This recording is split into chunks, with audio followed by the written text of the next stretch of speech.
Hello and welcome to Warblog. This is an overview of the Rawa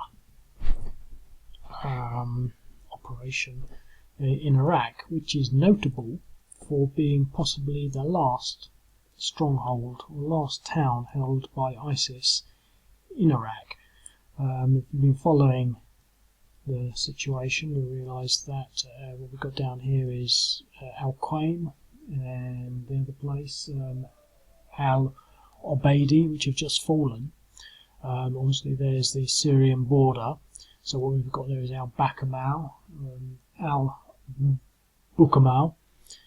there. I should really have squished it onto the map. In theory the Iraqis could be coming across the border there, but essentially the ISIS hold there. Well, one minute, let me make that a bit clearer because I'm going into play mode yet. 1 minute. Okay, so I made some adjustments there. You can see there's a big stack of ISIS units there now. That's because they're on the bridge. Now you can't see the bridge there now, but the bridge goes across there. As I said, I should have squidged it all across a bit, but the situation is just for the capture of this place, Rawa, which is the last town. I've also added the name of the river, Euphrates, which obviously goes along here and through whatever that place is. Let me just do that as well on there. Okay, so you can now see Editha Dam Lake. I'm having trouble sort of getting it just sort of go straight across, but it doesn't make a huge amount of difference. Anyway, so they're trying to get this place. I put in two significant variants that are sort of not mentioned. I've got this actually more from the BBC website actually. Which sort of Iraqi forces launched an offensive to recapture Rawa, the last town controlled by the BBC. Always go the so-called Islamic State. I mean, they are the Islamic State because that's what they call themselves. I mean, you might as well say the so-called BBC or something, but that's their rhetoric that people are not supposed to spot. But anyway, so so I got most of this information from the BBC site, but I put in two what I would say are specific variants into what's sort of not there, and these two variants you can play as you feel fit. The first one is this down here, like an innocent stack, but in there you've got some engineers. So the whole idea here is that it would make sense that you'd bridge the Euphrates somewhere. I'm not sure whether or not the Euphrates is really bridgeable, but it would make sense. But the second variable or option that's not sort of specified in the what is obvious I've got some, I call them commandos just because they were from some other situation, but basically some special forces which are essentially air mobile. I mean, obviously they go on. There's no extraction for them, so it's not that sort of air mobile. But the whole point there is that you can use one or the other to make that crossing over the Euphrates. It could be that they actually coordinate with the Iraqis to create a bridgehead over here and come over this bridge. Alternatively, and obviously, you can come from this direction here. Essentially ISIS own all of this, but it sort of goes sort of up like that or like that. I've done it like this to make it a bit obvious, but you can come around the side here. I mean, all this is Iraq, so essentially if we go into play mode, I was thinking about writing those options that I want to remember, but no, I won't do that.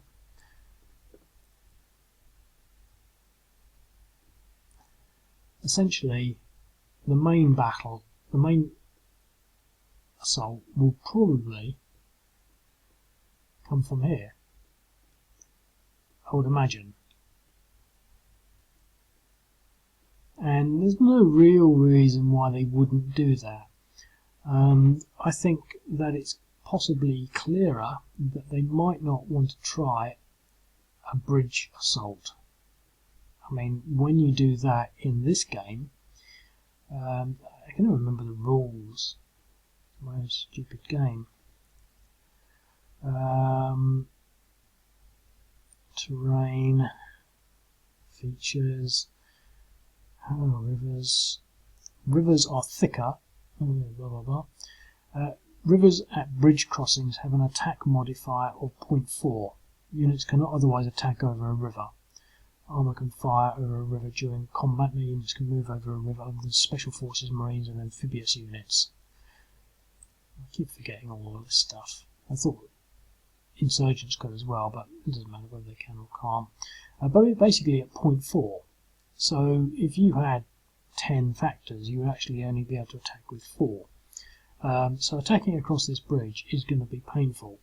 Coming from this way would probably be quite simple and straightforward, but using one of those two options that I just sort of referred to would be another way of doing that. And again, I mean, part and parcel of doing these games is to sort of introduce you to current situations, etc., etc., but also to possibly help you envisage how you feel the strategy could or should work. I mean, I've often, throughout all of the Syrian and Iraq civil war campaigns against ISIS, I've just been perplexed as to why either side don't use the air mobile units to greater effect, and maybe they just don't have the number of helicopters. I mean, that could be it, or I don't know, but it just seems to me that Vietnam from there was such a sort of proof of concept in that sort of capacity to actually create blocking lines and blocking forces and hammer anvil type sort of situations for taking out insurgents. And the main benefit in this region is that you don't even have sort of jungle to hold you up. I mean, it would be so easy to do things like that, to have a highly mobile force, but maybe there's just so much, I don't know, I mean, it's all food for thought, but maybe there's just too much, surface-to-air missiles that helicopters are far more prone to. And I've often said, that the entire Vietnam War would have been very different if it had been 10 years later at the same time. And I think I made this comment in some of the Afghanistan videos. I think the Soviets had a real tough time in Afghanistan. It was a later period, but because the Afghan forces, Mujahideen I believe, were being given a lot of surface-to-air missiles by the American government, and it meant that they couldn't use not only their helicopters, they couldn't even use their aircraft, for supplying units. They had to do everything almost by land at one point, and it was put down as one of the reasons why the Soviets failed in Afghanistan, because of all that surface-to-air capability, and maybe that's why they haven't been using it in Syria, Iraq. I just don't know. I mean, other than the capabilities that they're already sort of, running on sort of string and tape type,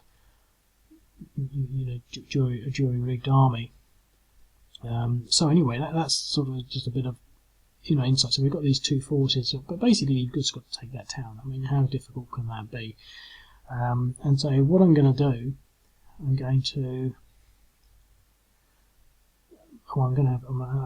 having a little think. Now, one of the things I did do, and this is sort of is a test for the experts. Not that there are really probably any experts looking, but if you were looking at this video for longer than 15 seconds, for example, and were to have made it to 8-9 minutes as we are now, you will notice that all the armour is down here in Al-Qaim. And the reason for that is because we've just taken Al-Qaim, and so there's no reason for it to be all the way over here.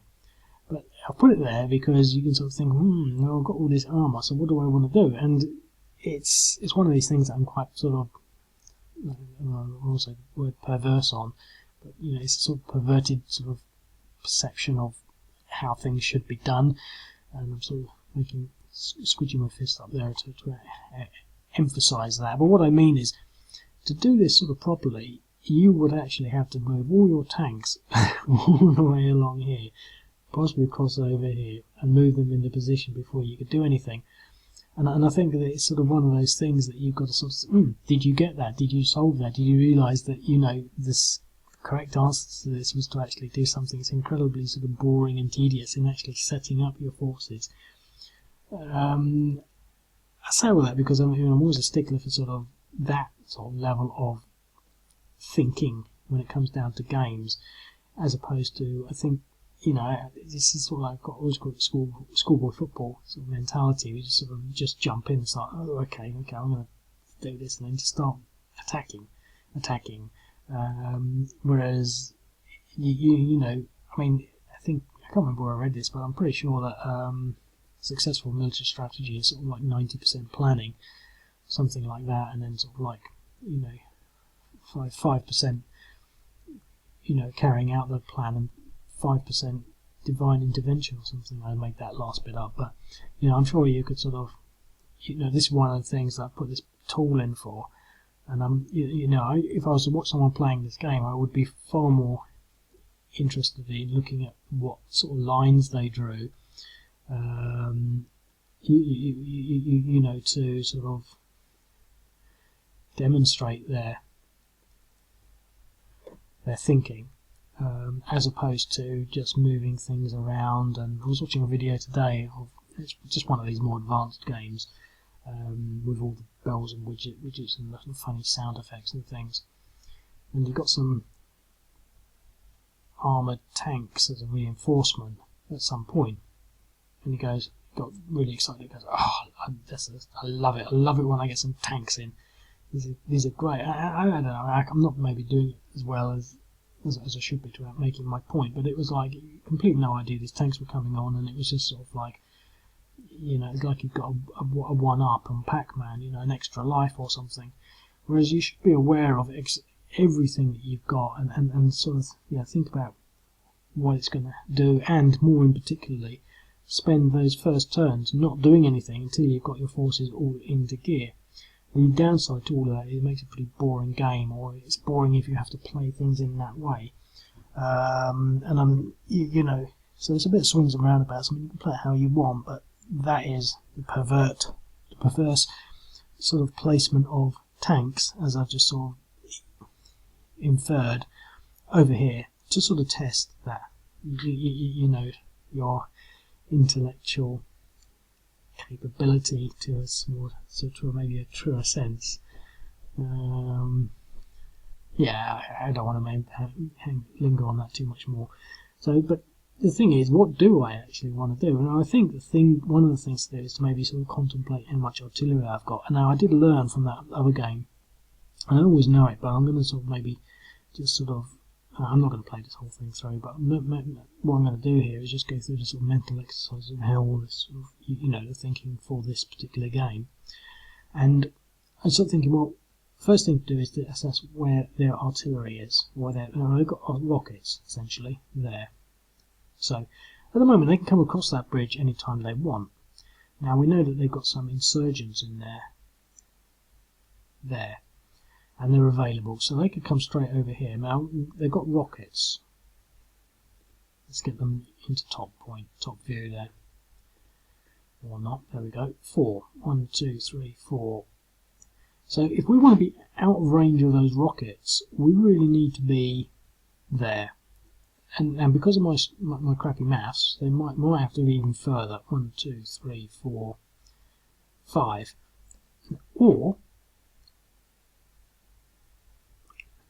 considering what we've got 2 lots of artillery and 1 lot of rockets, so this would be a good place to be. 1, 2, 3. We've got enough units there to shield the rockets and the artillery from the fullest effects of their rockets. But what I'm sort of maybe getting to is we could commit ourselves early on to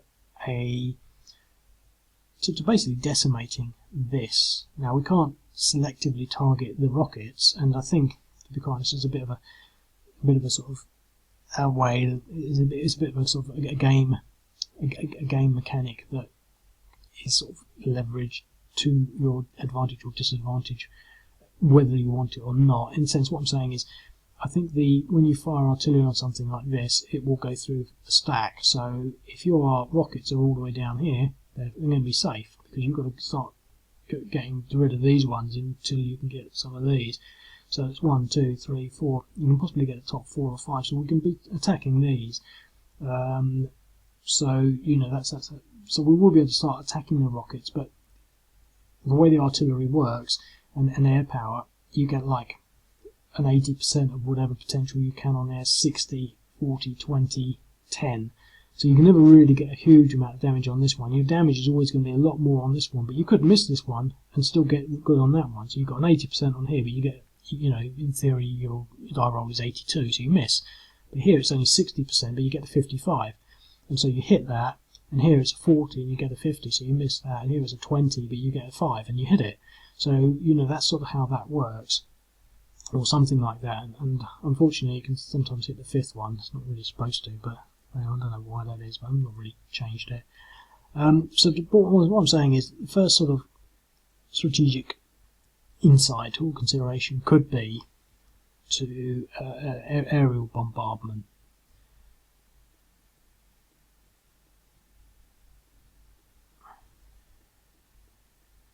I wonder if that's how you spell aerial.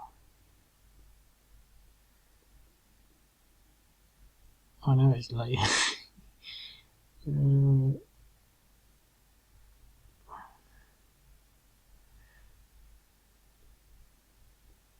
There's a compromise. Aerial bombardment on here.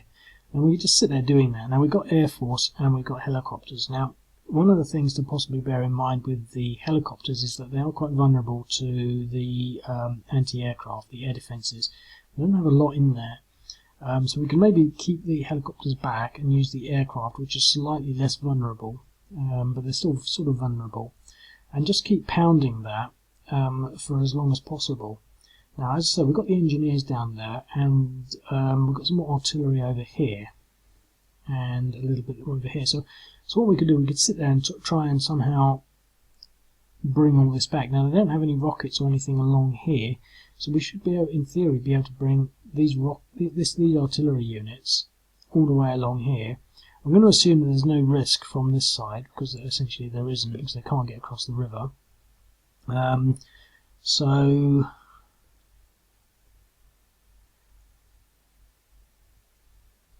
okay, let's start this just by doing something.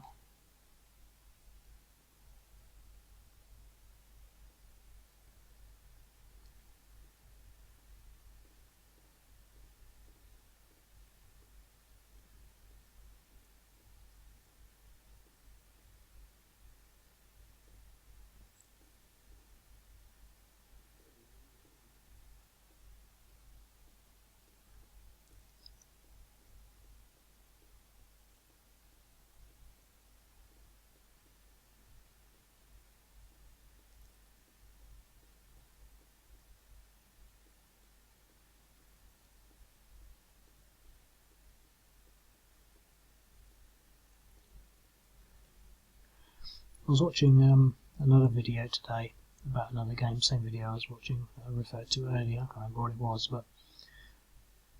and in the game you sort of click on the unit like that and it gives you all the options. So obviously this can go there, so you click it there and then you basically move the arrow to there and you let it go, or whatever movement it needed, and then it would just do it. And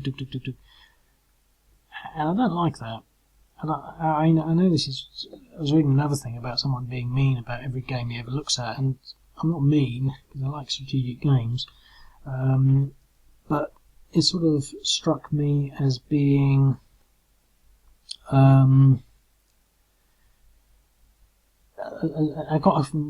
basically I was drawn to sort of create this game for particular reasons, and that is sort of part of it. These strategic games, one of the joys and pleasures of playing them on the tabletop when you can is, and I'm using my finger here on the mouse, on the button, is you move your units one X at a time. You 1, 2, and once you've moved your thumb off of it, that's it. So for example, 1, 2, 3, now obviously I've got to do it one at a time, but that's how you do it. You go 1, so in real life you make a 1, 2, but I haven't let go of it yet. So that's not, but as you move things actually change. The dynamics of even what you perceive changes. Now obviously I can't, you know, it's a very sort of weak argument. I'm not trying to make a strong argument in any sense, really. But it just seems to me that the games where you just pick it up and you just, and again, when the movement is just so grassy, you can move it from there to there, it makes having a map this big pointless. And that's one of the good things about these maps and the restricted movement, especially in hills and things. It makes the real estate so much more involved, because you're not just going to massive other parts of maps. But I just thought I would sort of mention that, because I think that, you know, the whole process mentally of moving things one at a time, one square at a time, has some advantages. But as I sort of demonstrated there, it's taken quite a long time to just move these stacks quite a long way to no real advantage, and that's where it gets a bit tiring and tedious. And so, you know, maybe that's where one of those other systems would come in some benefit. But that is to some extent the way I've put them over there, to sort of, you know, to force you to sort of think about moving them all the way over there to actually, before you even start, you know, the campaign or whatever. The question is, what we've got over here.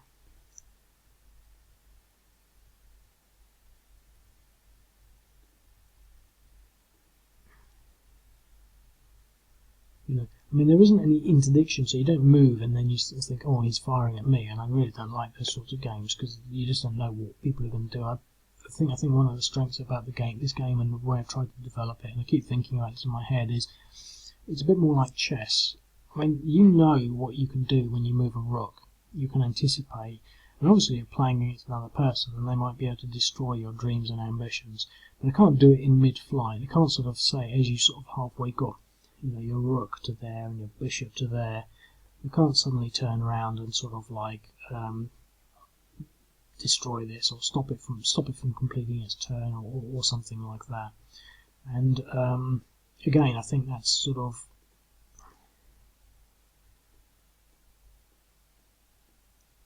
a big thing about moving things individually, one bit at a time like that. It changes. You know, now we've got this much closer front line, and I haven't finished moving everything yet. And you know, I just sort of think that, you know, there are some sort of disciplines that are worth sort of hanging on to by making it a little harder to actually make the movement. It becomes a little more deliberate, and you sort of, I think it's a bit greedy to sort of just everything happening automatically. It takes away the sort of, you know, the kudos of what you're actually doing, and that's, you know, it's just like a giant game of chess, and that's what I do like about the way it works.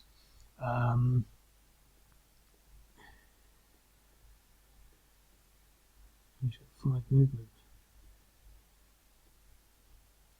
See, look at that. These infantry can hardly move anywhere through desert. You know, it suddenly makes the map really big for them. For the armour, they can get scoot around like they're on roller skates.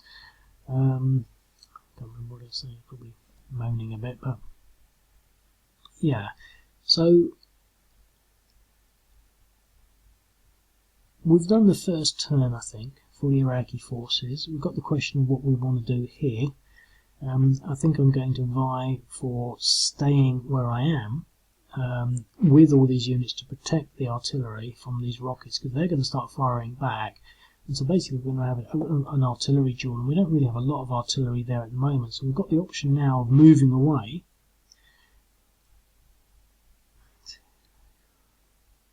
Now, because we've got infantry, we won't be able to move very fast, so it's pointless. But I'm going to commit myself, because I'm a bit lazy. I don't want to move them away or anything just now, but I'm going to start firing. We do have more, so we're trying to get rid of those rockets. And look at that, 2-2. That was good. That was good.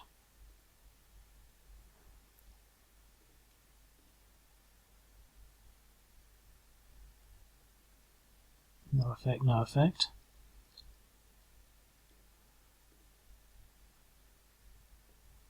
Okay. So we've got 2.4, 3.7, nothing on that. I wouldn't mind getting rid of those air defences. That would be good. And I've also got air power. Let's see what happens.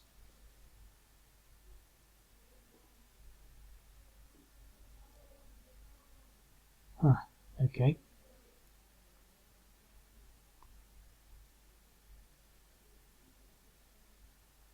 .6.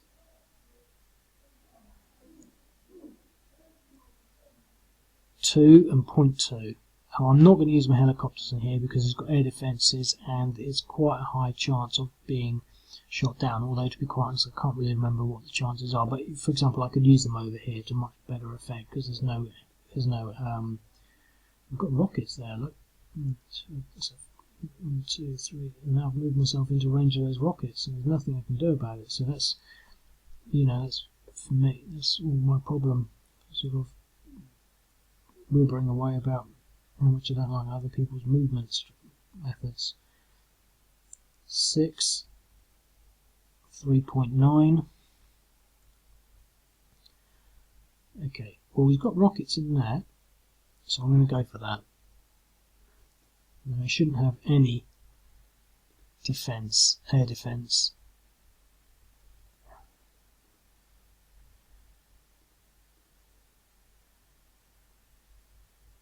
Okay, 1.4, 1.4, 0.5.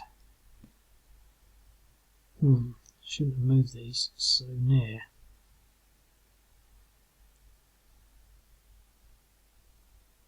Oh well, I'll move them back next time. So, that's the Iraqi first turn.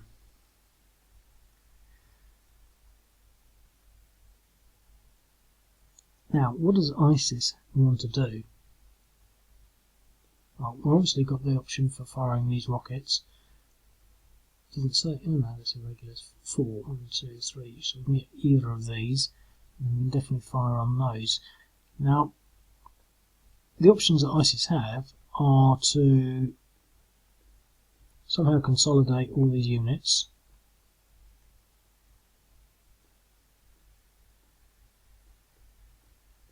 Either this way or this way, to start falling back. Now I've put them dug in, entrenched, so that they'll have to be shifted out of there. You still have to have an effort to shift them out. But that's one option. The other option is, well, that's basically an actual normal consideration, and also maybe what you do with these. But I think from a roleplay perspective, those got to stay there because they're actually fighting the Syrians. But these ones could pretty much move over. I was thinking of putting some rockets or something in there, but we could maybe move these rockets sort of, out of there. But the other option, I don't think we're going to play this, is to actually expand. I mean, they could counter-attack down here.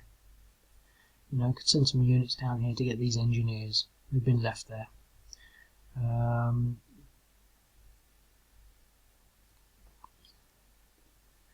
What I am going to do in the light of that statement, is get the insurgents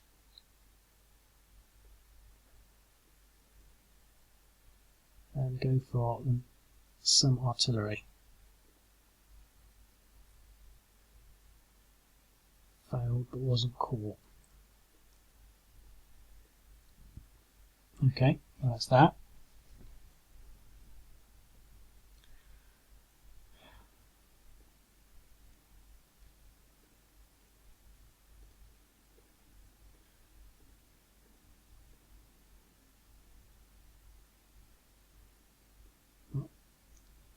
Let's try.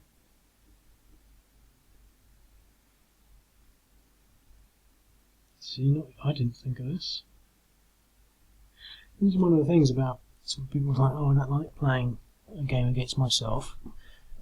It's something that, as I've said in a lot of lights regarding other things, like work mainly. And they say, well, how can you do both? Surely, you're thinking in favour of one more than the other. And the thing is, the scope of thinking is so broad that you can't really think for both players at the same time, so much so that you can surprise yourself, as I've done there.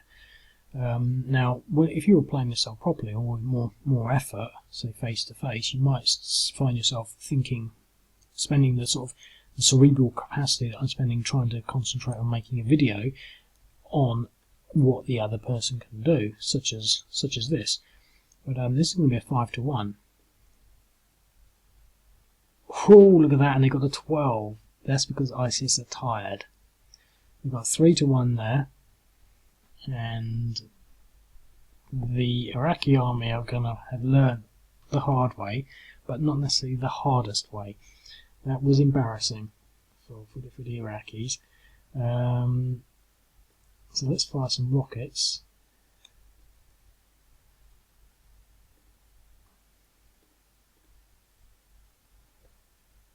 Okay.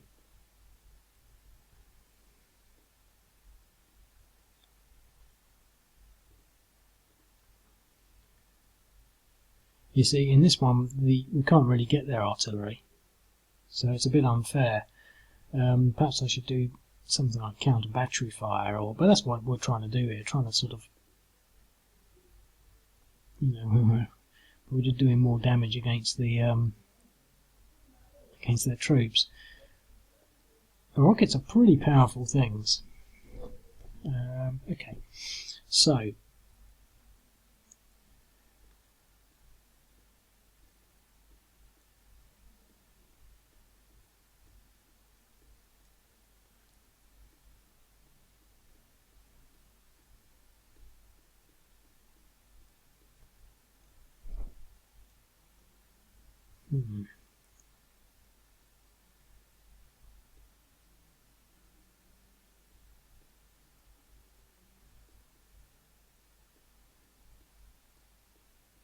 okay, and everything else can remain where it is. Okay.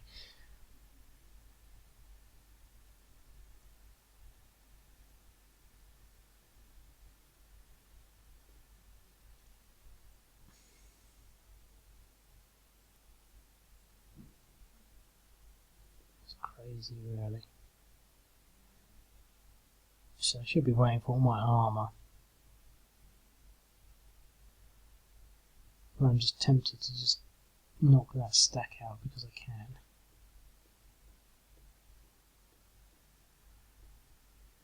I'm not be able to do much more. I'm pretty sure I should be able to knock this stack out.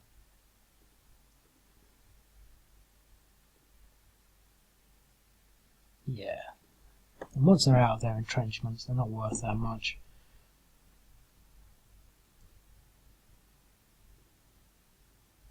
And we've got 2.5 movement with this, so I think we're going to go for that.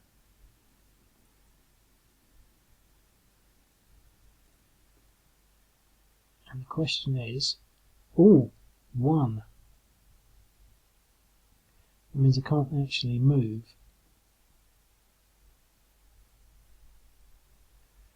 To there or there. Can't do it.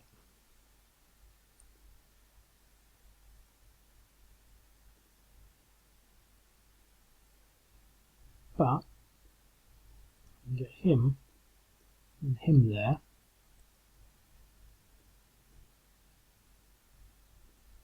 And we can follow that assault up there. 2-to-1. I didn't think that through, and then exchange. So we're doing what I didn't want to do, and that's sort of doing this assault so early on. We've got a mess over here to look out for now.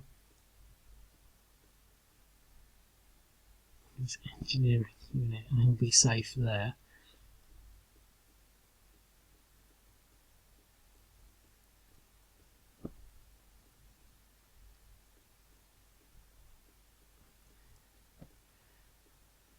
It's always when I do this I start thinking about this.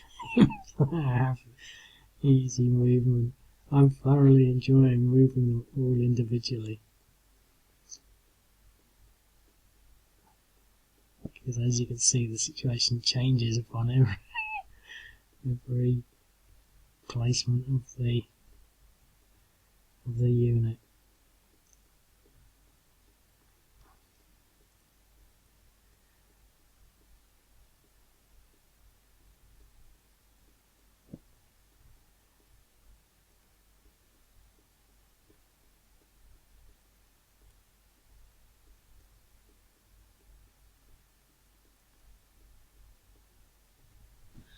Okay.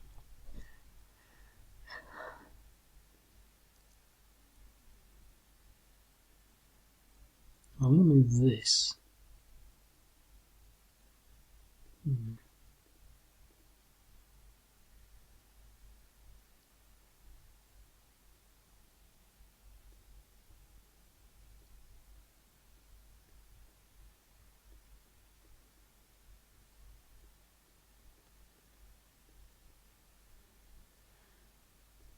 I moved two of them because I didn't want to have it just on its own.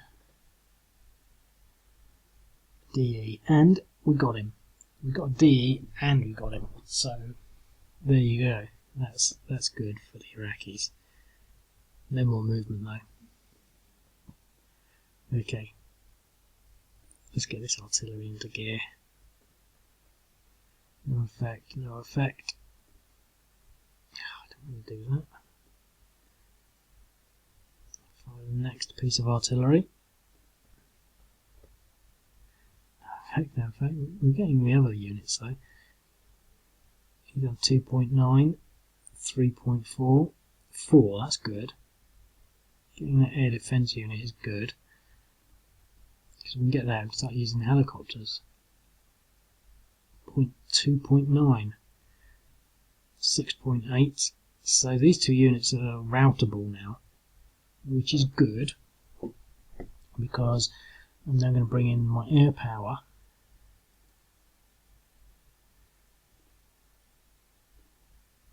I wonder if I move the unit out. Oh, we've got another one.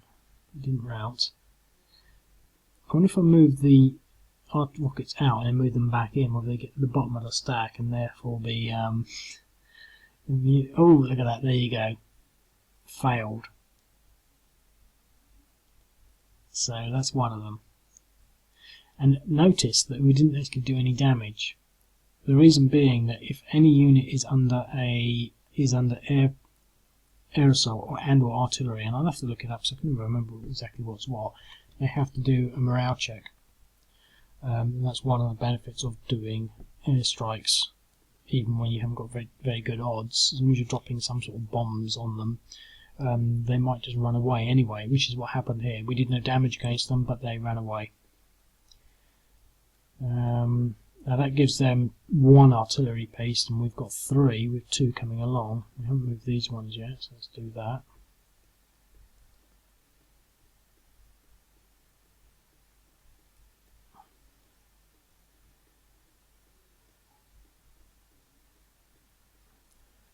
Okay, and let's get our helicopters in over here.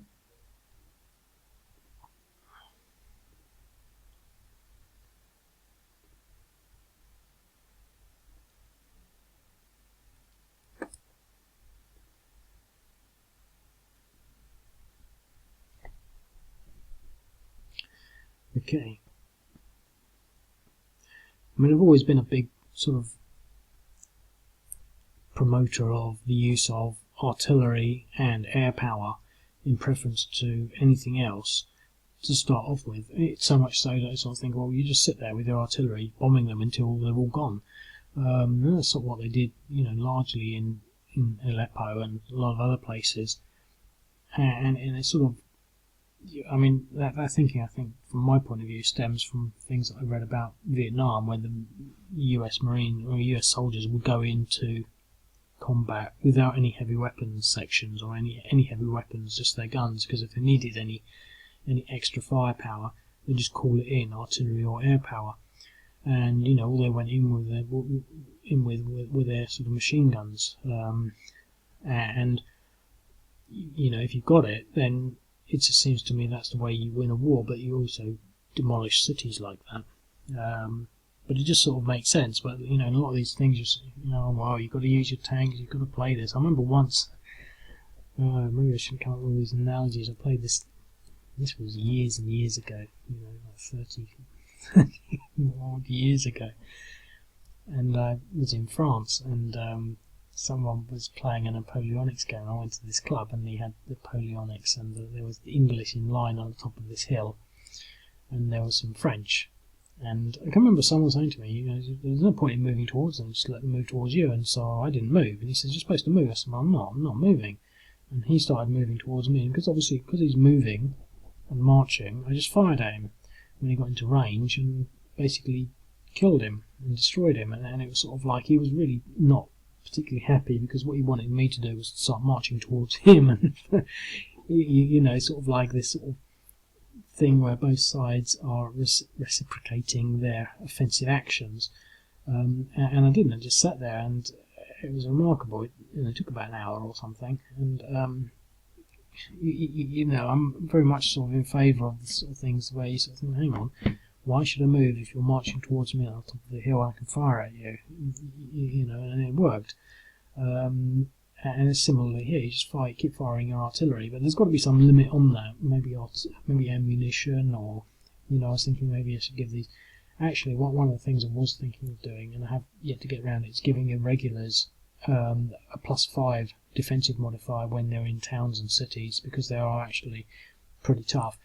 And that would maybe factor in on the artillery results, but actually maybe also factoring them in to make them fairly immune to artillery, maybe making the damage a half or a quarter, because basically it seems to me that, you know, for example, what we've got here is an apparent line, but there no, you know, there are very, I can't remember, I don't think there are any examples where ISIS have sort of formed a line in the desert.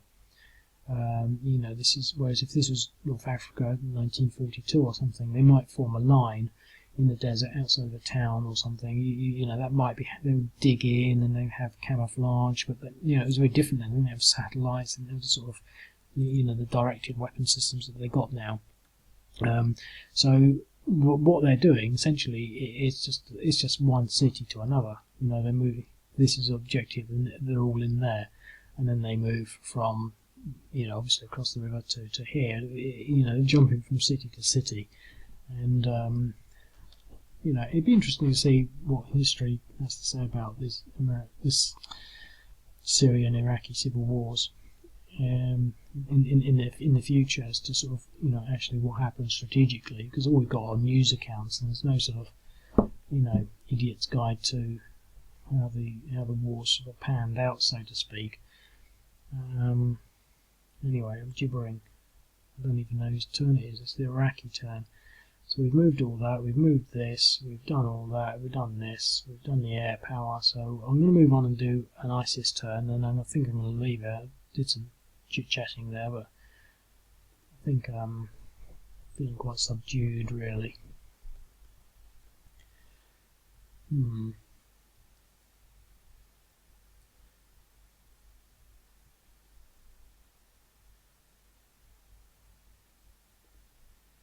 What I'm going to do here is I'm going to move my rockets there. That's so that they can't get attacked, and they're going to fire at this stack here.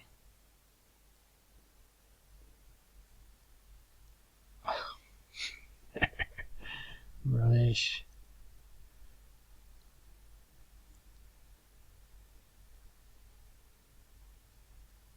Oh, I know, these insurgents, that's why I went into a battle. Only one rocket unit left, and hardly any damage at all. Okay.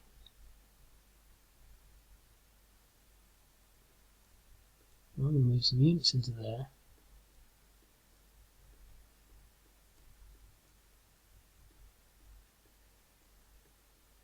I don't think we can move 4.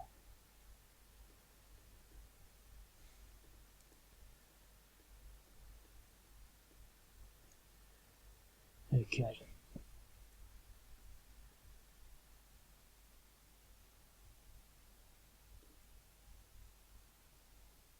I'm going to move both of these units. No, actually, what I'm going to do, I'm going to leave them there so that they can recover at least something. So that's that.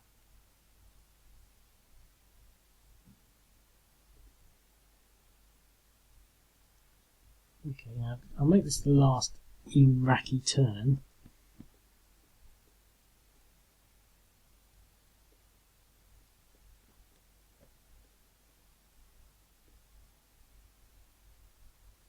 Oh, I could do it this way, couldn't I?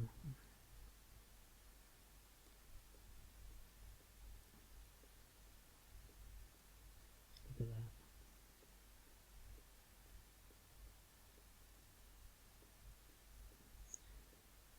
that. Anyway, wouldn't it be nice if I had a thing to automatically move all these units at the same time? I don't want to play this. You have to move every unit individually. It's so boring.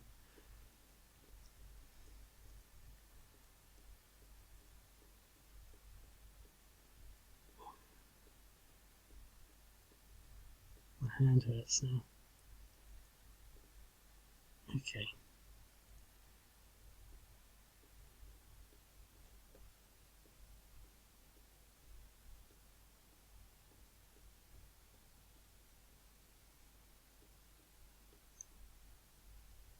Oh, look at that.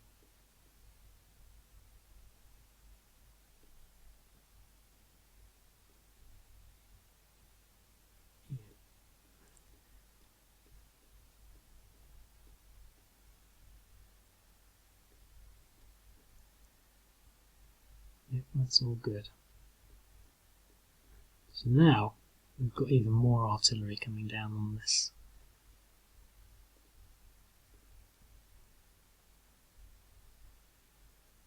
Let's just bomb them. Rawa is being bombed into the Stone Age. No routes though.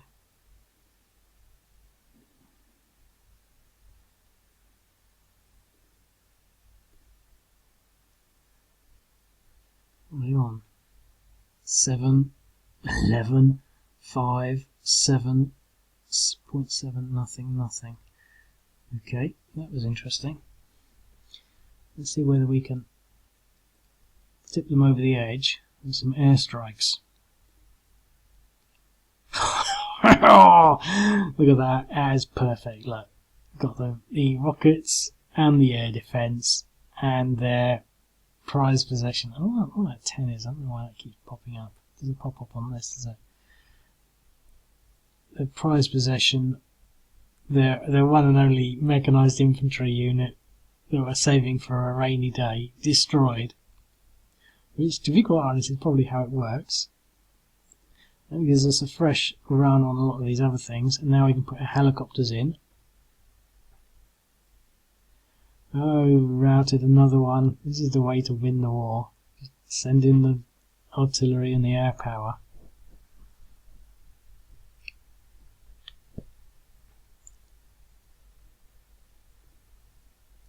Okay.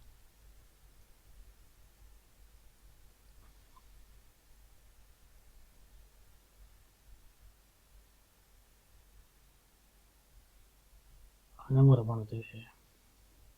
Because it's sort of getting late, I'm gonna...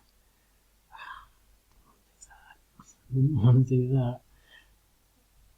I'll take this stack out here. Should have used some air power on that as well. 2 to 1, and that was a failure. What I wanted to do there was to get rid of that and then move into there and take the rockets, but failed. And this situation down here just demonstrates exactly what I was warning against. See, look, it's all in a straight line now. Why has it done that? And sometimes it's not, sometimes it is, sometimes it isn't. I'll have to think about that. But, you know, I should have waited for my tanks to come along to support this. It would have been so much easier. Or just wait until I've done, you know, I just don't seem to be thinking properly or playing properly. So that's that sort of stuck. Got no more movement there.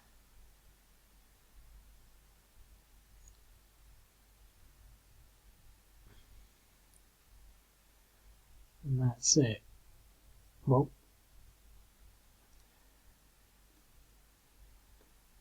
I think we have one more unit over here to help protect. He's got an idea of what's happening there.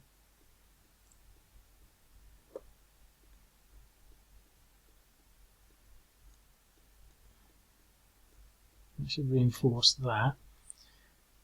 Got 10 minutes left. I'll go for one more quick. Oh, look at that. Do you notice that? Special Forces. So, it would be nice to actually get these engineers to do something. I should have moved them into Anna much earlier on.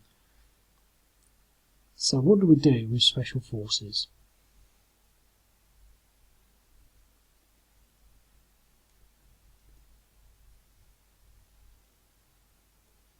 Take out the rockets. Let's try something clever. Won't be able to fire them though this turn.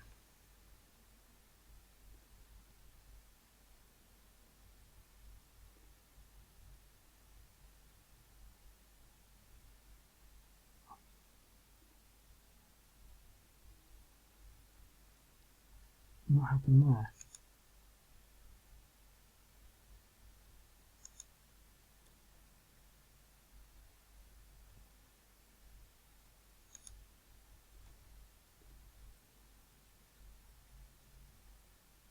Something's not working there.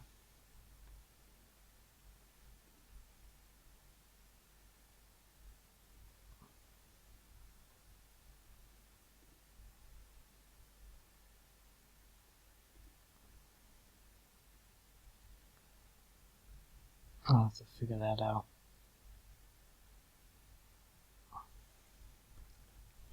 Damn. Okay.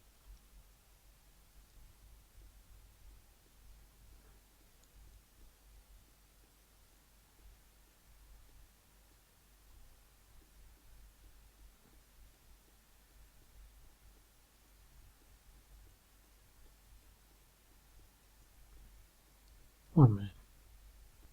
Okay, figured it out.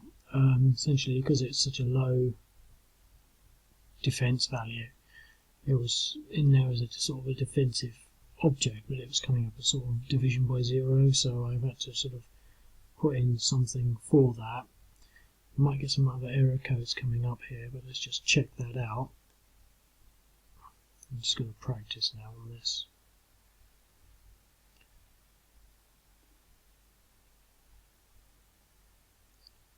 Yep, well that worked. Got a little error code there, let me just sort that out.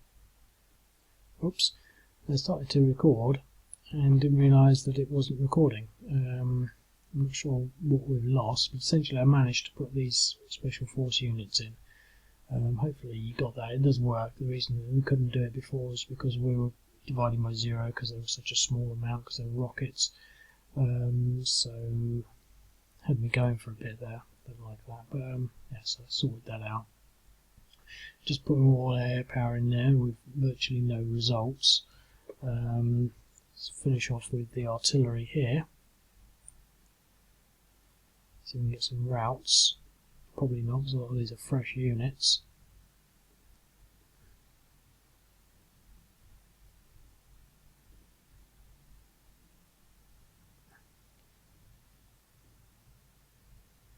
Okay, well we've got one.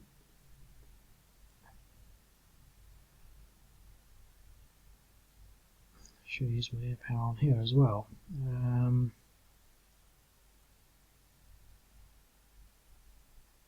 Well, what we do have now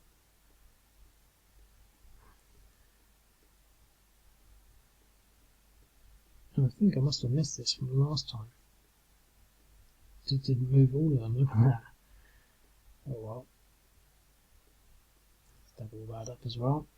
Should be able to do something now.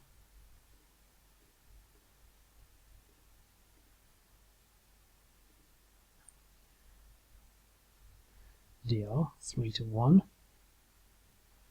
Okay, I'm not going to go any further than this because I've just spent a bit of time faffing around with other stuff. Let me just fast forward. I'll end this turn. Pretend ISIS doesn't want to do anything. Go back to the Iraqi turn. And let's build a bridge across there. Not the best places. Maybe I should build it over here, or you know, I'm just a bit pushed for time now. So I want to build it north of where we are. So we'll build it there.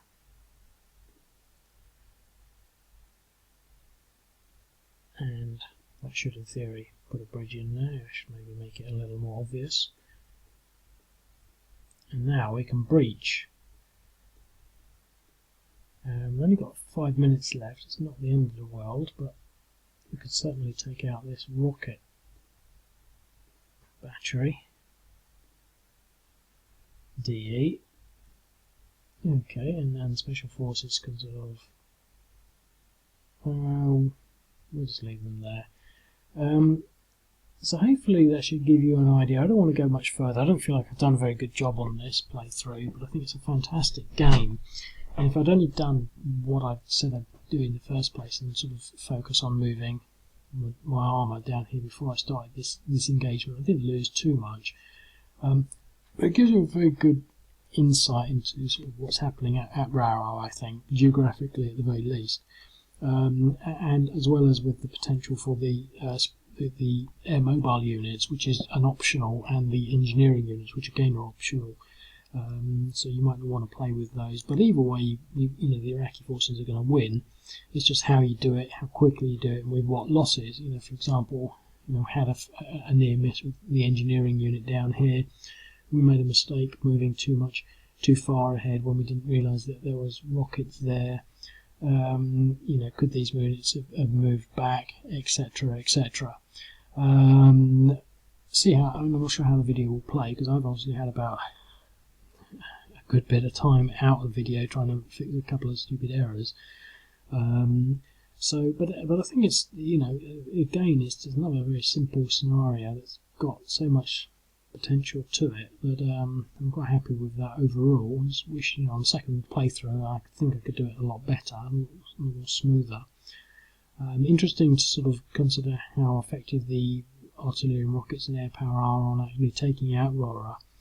Whether or not the insurgents, the irregulars in there should be tougher, to sort of maybe make it even longer winded, and to make it sort of, even just from a humanistic point of view, better for you to sort of carry out a ground assault on it, as opposed to sitting there turn after turn, battering away with air power, etc.